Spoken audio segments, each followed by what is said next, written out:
بسم اللہ الرحمن الرحیم۔ السلام علیکم۔ میں ہوں محمد تحسین عباسی اور آپ دیکھ رہے ہیں میرا یوٹیوب چینل۔ ناظرین، آج کے ولاگ میں بھی میں تفصیلی گفتگو کروں گا جو پنجاب کے مقام پر دریائے سندھ پر 6 کینالز بنائی جا رہی تھیں، اور گزشتہ 2 روز قبل اس کا ایک نوٹیفیکیشن جاری کیا گیا ہے PCI کے اجلاس کے بعد۔ تو اس کی کچھ تفصیلات ہیں، وہ میں آپ سے شیئر کرنا چاہوں گا۔ سب سے پہلے تو آپ کو بتاؤں گا ناظرین کہ CCI کا جو اجلاس تھا اس میں جو نوٹیفیکیشن جاری کیا گیا ہے، اس نوٹیفیکیشن کے مطابق یہ جو کینالز تھی ان کا خاتمہ نہیں کیا گیا بلکہ ان کو معطل کیا گیا ہے، اور CCI کے اجلاس میں یہ فیصلہ کیا گیا ہے کہ یہ جب کینالز دوبارہ تعمیر کی جائیں گی تو اس میں تمام جو چاروں صوبے ہیں ان کو مکمل طور پر اعتماد میں لیا جائے گا، اور CCI کے اراکین جو صوبوں میں تحفظات ہیں ان کو دور کریں گے، اور اس کے بعد یہ تعمیرات کی جائیں گی۔ اب اس کے پس پردہ جو اصل حقائق ہیں ان کے متعلق میں آپ کو بتاتا چلوں۔ 17 جنوری 2024 کو ان کینالز کے حوالے سے فیصلہ ہوا تھا، اور اس وقت نگران حکومت تھی جس وقت یہ کینالز تعمیر کیے جانے کا فیصلہ کیا گیا تھا، اور 17 جنوری کو یہ فائنل کر کے اس کی جو فائل تھی وہ بھیج دی گئی تھی ایوان صدر، اور اس وقت صدر مملکت تھے ڈاکٹر عارف الوی صاحب۔ اس وقت کی اسٹیبلشمنٹ نے پوری کوشش کی کہ ڈاکٹر عارف الوی صاحب ان پر دستخط کر دیں تاکہ ان کینالز کے کام کو شروع کیا جا سکے، لیکن اس وقت یہ صدر مملکت ڈاکٹر عارف الوی صاحب نے ان کینالز کے حوالے سے جو NOC تھی اس کو جاری کرنے سے انکار کر دیا تھا، اور ان کا یہ کہنا تھا چونکہ یہ نگران حکومت ہے اور ان کا یہ مینڈیٹ، عوامی مینڈیٹ ان کے پاس موجود نہیں ہے، لہٰذا ان کو یہ اختیار بھی نہیں ہے کہ وہ کینالز بنائیں، صرف دریائے سندھ پر کینالز تعمیر کریں۔ انہوں نے پھر یہ بھی موقف اختیار کیا کہ یہ منصوبہ سندھ دشمن ہے، اور چونکہ میرا تعلق بھی سندھ سے ہے تو میں کسی بھی صورت اس کینالز کی NOC پر دستخط نہیں کروں گا۔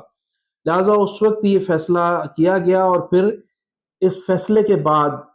یہ کینالز کی جو NOC تھی وہ روک دی گئی، اور پھر اسی دوران چونکہ 8 فروری 2024 کو عام انتخابات تھے اور ہماری اسٹیبلشمنٹ نے پاکستان پیپلز پارٹی سے اس سلسلے میں رجوع کیا، آصف علی زرداری صاحب کو آن بورڈ لیا گیا اور انہیں یہ پوری کہانی سنائی گئی، جس کے بعد آصف علی زرداری نے اس کینالز کے عوض بہت سی شرائط رکھی تھی، جن میں ایک تو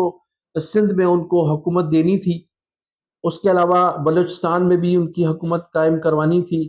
پھر صدر مملکت کا عہدہ بھی پاکستان پیپلز پارٹی کی ڈیمانڈ تھی، سینٹ کا چیئرمین، اور سندھ سمیت سندھ کو چھوڑ کر باقی تینوں صوبوں کے گورنر جو تھے وہ بھی پاکستان پیپلز پارٹی کو دیے جانے کا وعدہ کیا اس وقت اسٹیبلشمنٹ نے، اور اس طرح سے اس کینالز کے حوالے سے آصف علی زرداری اور پیپلز پارٹی کی قیادت کو رضامند کیا گیا، جس کے بعد فارم 47 کے تحت پاکستان پیپلز پارٹی کو بلوچستان میں بھی حکومت دی گئی، سندھ میں بھی حکومت دی گئی، سینٹ کا چیئرمین بھی انہیں دیا گیا، صدر مملکت بھی آصف علی زرداری صاحب کو بنایا گیا،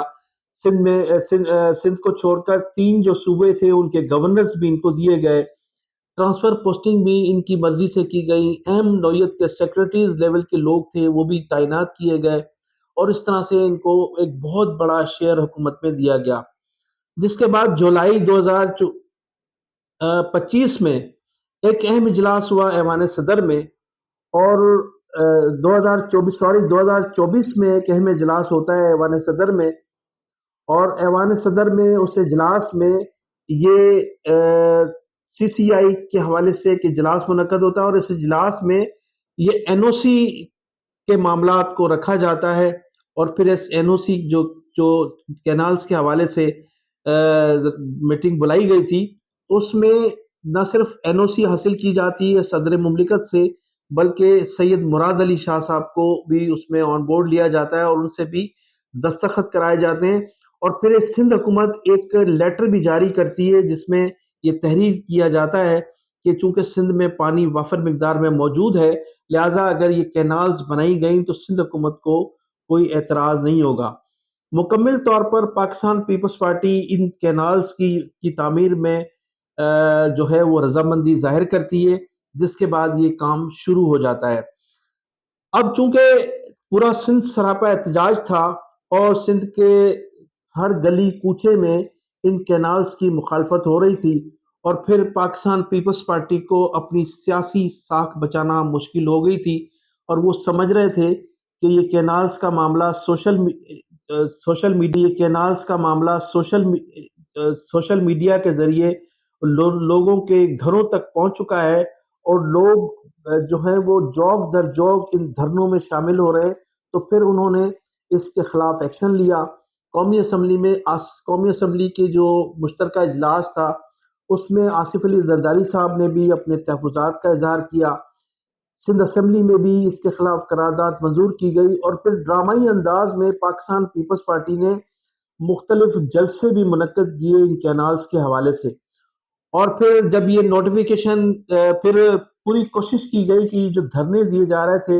ان کو کسی طرح سے روکا جائے، طاقت کے ذریعے روکا جائے۔ پہلے مذاکرات کے ذریعے روکنے کی کوشش کی گئی، پھر طاقت کے ذریعے روکنے کی کوشش کی گئی، اور متعدد جگہوں پر لوگوں کو خریدا بھی گیا ان دھرنوں کے دوران، جو خریدنے کی کوشش کی گئی، اور پھر اس میں وہ ناکامی کا سامنا کرنا پڑا سندھ حکومت کو۔ پھر ایک سی سی آئی کا ایک اجلاس منعقد کیا جاتا ہے، اور اس اجلاس میں یہ نوٹیفیکیشن جاری کیا جاتا ہے، جس میں کلیئرلی طور پر یہ لکھا ہوتا ہے کہ چونکہ یہ عارضی طور پر معطل کیا گیا ہے، اور یہ جو کینالز ہیں ان کو چاروں صوبوں کی مشاورت سے تعمیر ضرور کیا جائے گا۔ جبکہ ایاز لطیف پلوجو صاحب کا جو موقف ہے وہ پورے سندھ کے لوگوں نے اس موقف کو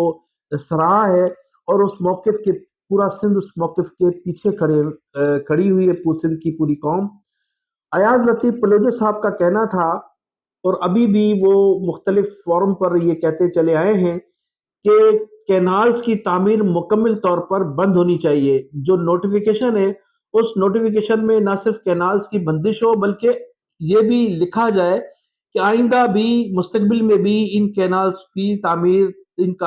کی تعمیر نہیں کی جائے گی۔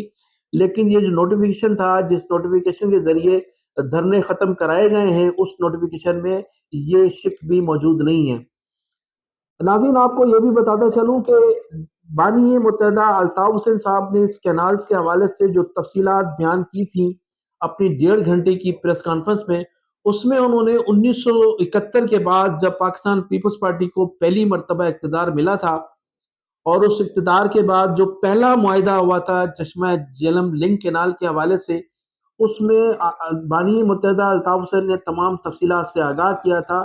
کہ ممتاز علی بھٹو سندھ کے وزیر اعلیٰ، پنجاب کے جناب غلام مصطفیٰ کھر چیف منسٹر تھے، اور عبدالحفیظ پیرزادہ جو وفاقی وزیر تھے، ان تینوں وزراء کے درمیان ایک معاہدہ ہوا تھا چشمہ جہلم لنک کینال کا۔ اور اس کینالز کو بنانے کا مقصد یہ تھا کہ جو سیلاب کا پانی آئے گا تو اس کینالز کو کھولا جائے گا، لیکن وہ کینالز کبھی بھی بند نہیں ہوئی، اور سیلاب کے ساتھ ساتھ وہ عام دنوں میں بھی کینالز جو ہے کھولی جاتی رہی ہیں۔ تو انہوں نے کہا کہ یہ جو پانی پر ڈاکہ ہے یہ 1971 کے بعد بھی ڈالا گیا تھا، اور وہ دور بھی پاکستان پیپلز پارٹی کا تھا، اور اب جو 6 کینالز بنائی جا رہی ہیں اس میں بھی پاکستان پیپلز پارٹی ایک بہت بڑا شیئر رکھتی ہے حکومت میں۔ تو انہوں نے تمام تفصیلات سے آگاہ کیا تھا، جس کے بعد پورے شہر، پورے پاک سندھ میں دھرنے شروع ہو گئے تھے، اور شہری حلقوں سے بھی اس دھرنوں میں لوگوں نے شرکت کی تھی۔ تو اب یہ جو لالی پاپ دیا گیا ہے سندھ کے لوگوں کو، وہ لوگ ابھی تک مطمئن نہیں ہیں، اس نوٹیفیکیشن پر بھی مطمئن نہیں ہیں، اور جو پاکستان پیپلز پارٹی احتجاج کرتی ہوئی نظر آ رہی تھی، اور پھر انہوں نے اس نوٹیفیکیشن کے بعد جو جشن منایا، اس پر بھی سندھ کے لوگ مکمل طور پر اعتماد اس لیے نہیں کر رہے ہیں کہ یہ سوشل میڈیا کے ذریعے اور میڈیا کے ذریعے یہ بات عیاں ہو چکی ہے کہ ان کینالز کی پرمیشن میں نہ صرف آصف علی زرداری صاحب کی رضامندی شامل ہے، بلکہ وزیر اعلیٰ سندھ مراد علی شاہ، جو پاکستان پیپلز پارٹی کو گزشتہ کئی سالوں سے لیڈ کرتے چلے آ رہے ہیں، وہ بھی اس کینالز کی تعمیر میں پوری طرح سے شامل تھے، لہٰذا لوگوں میں اس نوٹیفیکیشن کا بھی کے بعد بھی تحفظات موجود ہیں، اور ایسا محسوس ہوتا ہے کہ آئندہ چند روز کے بعد دھرنوں کا سلسلہ دوبارہ شروع ہو جائے گا۔ اب میں ناظرین ذکر کروں گا بانی متحدہ الطاف حسین صاحب کے حوالے سے، جو صحافی کبھی الطاف حسین صاحب کا نام لینا بھی گوارا نہیں کرتے تھے، آج سوشل میڈیا پر بیٹھ کر وہ الطاف حسین صاحب کے گن گا رہے ہیں۔ آج میں بتاؤں گا طارق متین، جو ایک بہت سینئر صحافی بھی ہیں اور یوٹیوبر بھی ہیں، کامیاب یوٹیوبر بھی ہیں۔ انہوں نے گزشتہ روز ان کی ایک ویڈیو میری نظر سے گزری، جس میں انہوں نے کہا کہ آخر کوئی مانے یا نہ مانے، ایم کیو ایم لندن ایک بڑی حقیقت ہے۔ اگر مسائل حل ہو جائیں، پابندی ہٹا لی جائے، ہیلو کھل جائے، تو ایم کیو ایم لندن آج بھی سندھ کے شہری حلقوں کی بڑی حقیقت ہے۔